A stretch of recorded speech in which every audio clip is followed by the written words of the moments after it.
السلام علیکم ورحمۃ اللہ۔ ترجمہ تفسیر القرآن الکریم، سبق نمبر 371، سورہ التوبہ، آیت 73 تا 74۔ اعوذ باللہ من الشیطان الرجیم۔ یا ایھا النبی جاہد الکفار والمنافقین واغلظ علیہم ومأواہم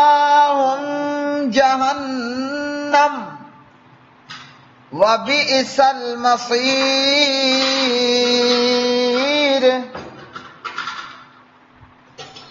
یحلفون باللہ ما قالوا وَلَقَدْ قَالُوا كَلِمَةَ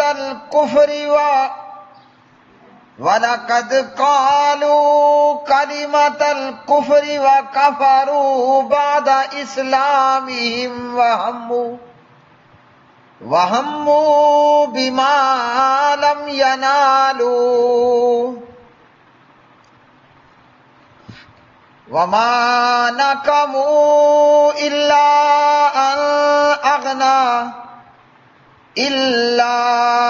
أَنْ أَغْنَاهُمُ اللَّهُ وَرَسُولُهُ مِنْ فَضْلِهِ فَإِنْ يَتُوبُوا يَكُ خَيْرًا لَهُمْ وَإِنْ يَتَوَلَّوْا يُعَذِّبْهُمُ اللَّهُ عَذَابًا أَلِيمًا فِي الدُّنْيَا وَالْآخِرَةِ وَمَا لَهُمْ فِي الْأَرْضِ مِنْ وَلِيٍّ وَلَا نَصِيرٍ۔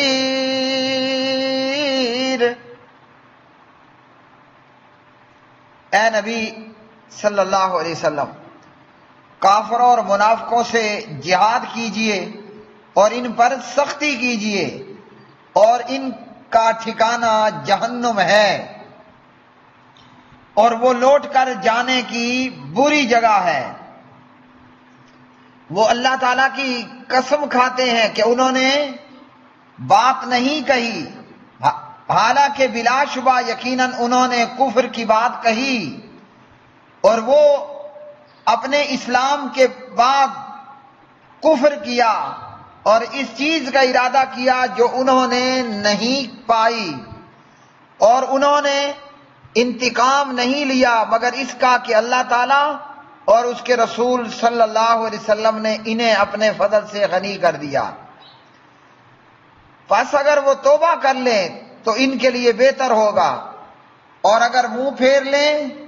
تو اللہ تعالیٰ انہیں دنیا اور آخرت میں دردناک عذاب دے گا، اور ان کے لیے زمین میں نہ کوئی دوست ہوگا اور نہ کوئی مددگار۔ یا ایھا النبی، اے نبی، جاہد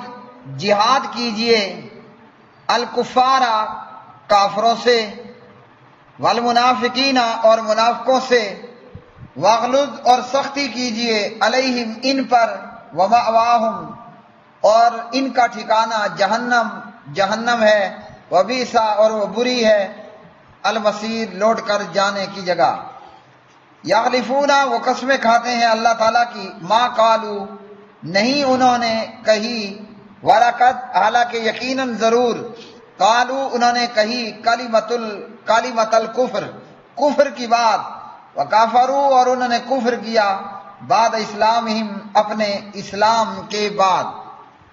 وَهَمُّوا اور انہوں نے ارادہ کیا تھا، بما اس کا جو لم نہ ینالو وہ حاصل کر سکے، وَمَا نَقَمُوا اور نہیں انہوں نے غصہ نکالا، الا مگر ان کہ اغناہم اللہ غنی کر دیا انہیں اللہ تعالیٰ نے، ورسول اور اس کے رسول صلی اللہ علیہ وسلم نے، من فضلہ اپنے فضل سے، فَإِن پھر اگر یتوبو وہ توبہ کر لیں، یکو تو ہوگا خیرن بہتر، لہم ان کے لیے، وَإِن اور اگر یتولوا وہ منہ پھیریں، یعذبہم تو عذاب دے گا ان کو اللہ تعالی، عذاباً عذاب، علیماً بہت دردناک، فی دنیا میں، والآخرہ اور آخرت میں، وما لہم اور نہیں ہوگا ان کے لیے، فی الارض زمین میں، من ولی کوئی دوست، ولا نصیر اور نہ کوئی مددگار، ومنہم اور بعض ان میں سے، من وہ ہیں جنہوں نے آہدا عہد کیا اللہ تعالیٰ سے، لئن البتہ اگر آتانا، پیارے بھائی اور میری بہنوں، آج کا سبق قرآن مجید فرقان حمید کی یہ آیات بینات، اللہ پاک پروردگار نے اس آیت میں کافروں کے ساتھ جہاد کرنے کا حکم دیا اور منافقوں پر سختی کرنے کا حکم دیا۔ جب پیارے نبی صلی اللہ علیہ وسلم مدینہ پاک میں آئے تو ایک لمبی مدت تک منافقوں کے ساتھ نرمی برتتے رہے۔ وہ لوگ جو زبانی تو کلمہ پڑھ لیا مگر دل میں کفر اور کمینگی چھپا کر بیٹھے ہوئے تھے۔ پیارے نبی علیہ السلام ان منافقوں کی سازشوں اور ان کی ان گھٹیا حرکتوں سے درگزر کرتے رہے۔ ہونا تو یہ چاہیے تھا کہ یہ کافر لوگ آپ کے درگزر اور آپ صلی اللہ علیہ وسلم کی نرمی سے جو ہے وہ اسلام کی طرف آ جاتے اور دل و جان سے مسلمان ہو جاتے، مگر ان منافقوں کا معاملہ کتے کی پونچھ کے جیسے ہوا کہ کتے کی پونچھ ٹیڑھی کی ٹیڑھی ہی رہتی ہے۔ تو ان منافقین کا حال بھی یہی ہوا، نرمی برتنے کے باوجود یہ لوگ اپنے کفر پر اسی طرح برقرار رہے، بلکہ ان کی سازشیں مزید پروان چڑھنے لگیں۔ تو یہاں اب حکم ہوتا ہے کہ اے نبی، کافروں اور منافقوں کے ساتھ جہاد کرنا ہے اور ان پر سختی کرنی ہے۔ اب اگر کوئی منافق اس قسم کی کوئی گھٹیا حرکت کا ارتکاب کرے گا تو پھر اس کو جو سزا بنتی ہے وہ پوری کی پوری دی جائے گی۔ اب اس آیت سے کفار کی طرح اللہ رب العالمین نے منافقوں کے ساتھ بھی جہاد بالسیف کرنے کا حکم دیا۔ کیا مطلب؟ کہ منافق اگر صریحاً کفر کا اظہار کرے گا، اگر منافق صراحتاً کفر کا ارتکاب کرے گا تو اس منافق پر بھی وہی معاملہ ہوگا جو کافر کے ساتھ جہاد کی صورت میں ہوتا ہے۔ اور یہ کہ اگر وہ صریحاً کفر کا معاملہ نہیں کرتے، زبانی کلامی کلمہ پڑھتے ہیں اور کھلم کھلا کفریہ اعلان نہیں کرتے تو پھر جہاد نہیں ہے، پھر ان پر سختی کرنی ہے۔ نبی علیہ السلام کو کہا گیا کہ ان کافروں، ان منافقوں کی گردنوں کو مار دیا جائے، لیکن پیارے نبی نے فرمایا رہنے دو، لوگ کہیں گے کہ یہ تو اب اپنے ساتھیوں کو بھی قتل کرنا شروع ہو گیا۔ ساتھی اس لیے کہ آپ کے ساتھ نماز پڑھتے، آپ کے پیچھے نماز پڑھتے تھے، کلمہ پڑھنے کی وجہ سے کلمہ پڑھنے والوں میں مسلمانوں کے اندر شمار ہوتا تھا۔ یہ منافق جب اپنی نجی محفلوں میں کفریہ باتیں کرتے تو اللہ سبحانہ و تعالیٰ ان کا پردہ اٹھا دیتا، تو پھر یہ جھوٹی قسمیں کھاتے اور مکرنے کی کوشش کرتے اور بہانے بناتے کہ جی ہم تو ہنسی مذاق کر رہے تھے، ہم نے سنجیدگی کے ساتھ تو ایسی کوئی بات نہیں کی۔ اور اللہ رب العالمین نے فرمایا کہ وہ قسمیں کھاتے ہیں کہ انہوں نے بات نہیں کی، بلا شبہ انہوں نے کفر کی بات کہی۔ تو یہ کفر کی بات کیا تھی؟ قرآن مجید نے اس کی وضاحت نہیں کی، اور یہ کوئی ایک مرتبہ کا واقعہ نہیں، منافقوں نے 20 اور سینکڑوں مرتبہ ایسی حرکتیں کی اور ایسی باتیں کہیں کہ جو سراسر کفریہ باتیں تھیں۔ مثال کے طور پر عبداللہ ابن ابی ابن سلول نے کہا کہ ان ایمان والوں پر مجاہدوں پر خرچ نہ کرو، اور جب آپ خرچ نہیں کرو گے تو یہ منتشر ہو کر تتر بتر ہو جائیں گے۔ اور عبداللہ ابن ابی ابن سلول نے کہا ہم مدینے واپس پہنچ کر زیادہ عزت والا ذلیل کو نکال دے گا۔ یہ اس نے نبی علیہ السلام اور مسلمانوں کے متعلق کہی، لیکن جب اس سے پوچھا گیا تو وہ صاف صاف مکر گئے۔ اور جس صحابی نے کہا تھا کہ انہوں نے یہ بات کہی ہے،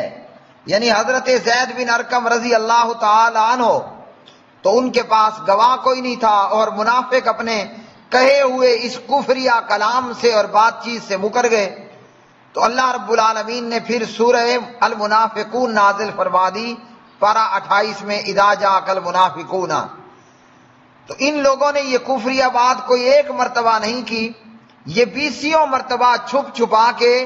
اپنی مجلسوں کے اندر ایسے کفریہ باتیں کہتے رہے اور کہتے چلے آئے تھے، لیکن معاملہ اوپن ہونے پر صاف مکر جاتے، انکاری ہو جاتے اور کہتے کہ جناب ہم نے تو ایسا کچھ نہیں کہا۔ اور اگر کوئی بات کھل کر سامنے آ جاتی تو پھر ایک اور راہ اختیار کرتے ہوئے کہتے کہ ہم تو ہنسی مذاق کر رہے تھے، جبکہ اللہ نے ان کا پول واضح طور پر کھول دیا۔ صحیح بخاری کتاب التفسیر حدیث نمبر 4900 اور اسی طرح دیگر احادیث۔ اور فرمایا کہ ان منافقوں نے جو ہے وہ کفر کیا اور جس چیز کا ارادہ کیا جو انہوں نے نہیں پائی، اور ان لوگوں نے انتقام اس وجہ سے لیا کہ یہ لوگ اللہ نے اپنے فضل سے انہیں غنی کر دیا، کہ اللہ اور اس کے رسول صلی اللہ علیہ وسلم نے انہوں لوگوں کو اپنے فضل سے غنی کر دیا۔ اور ساتھ یہ بھی بتا دیا کہ منافق بھی اب اگر توبہ کر لے تو اللہ تعالیٰ اس کی توبہ قبول کر لے گا، اور جو بے توبہ مرا تو اس کے لیے پھر دردناک عذاب ہوگا۔ اور منافقوں کو ہر مرتبہ اپنے منصوبوں کو پورا کرنے میں ناکامی ہوئی۔ مثال کے طور پر نبی علیہ السلام کو قتل کرنا چاہتے تھے مگر منافق ناکام ہوئے، مجاہدین کے مالی ذرائع کو بند کرنا چاہتے تھے مگر ناکام ہوئے، یہودیوں کو مدینے میں آباد دیکھنا چاہتے تھے مگر منافق ناکام ہوئے، عبداللہ بن ابی بن سلول کو تخت و تاج کا مالک بنانا چاہتے تھے مگر ناکام ہوئے، مسلمانوں میں پھوٹ ڈالنے کے لیے مسجد زرار کا پودا لگانا چاہتے تھے مگر ناکام ہوئے، تبوک کے معرکے میں رومیوں کے ہاتھوں مسلمانوں کو جو ہے وہ مٹتا ہوا دیکھنا چاہتے تھے مگر ناکام ہوئے اور نامراد ہوئے۔ ہر ایک منصوبے میں منافق ناکام ہوئے اور نامراد ہوئے۔ نبی علیہ الصلوۃ والسلام نے فرمایا صحیح مسلم میں حدیث نمبر 2779 میں، میری امت میں سے 12 منافق ایسے ہیں جو نہ جنت میں جائیں گے نہ جنت کی خوشبو پائیں گے حتیٰ کہ اونٹ سوئی کے ناکے سے گزر جائے۔ تو ان منافقوں پر اللہ نے جنت حرام کر دی اور ان کے لیے جہنم ہے، اور جہنم کے اندر بھی جو ہے وہ درک اسفل ہے، سب سے نچلا اور گھٹیا ترین درجہ۔ اللہ وحدہ لا شریک سے دعا ہے کہ اللہ رب الرحمن ہمیں ایمان خالص اختیار کرنے کی توفیق عطا فرمائے اور دل و جان سے اسلام کو سچا سمجھ کر اس پہ عمل پیرا ہونے کی توفیق عطا فرمائے۔ وآخر دعوانا ان الحمدللہ رب العالمین۔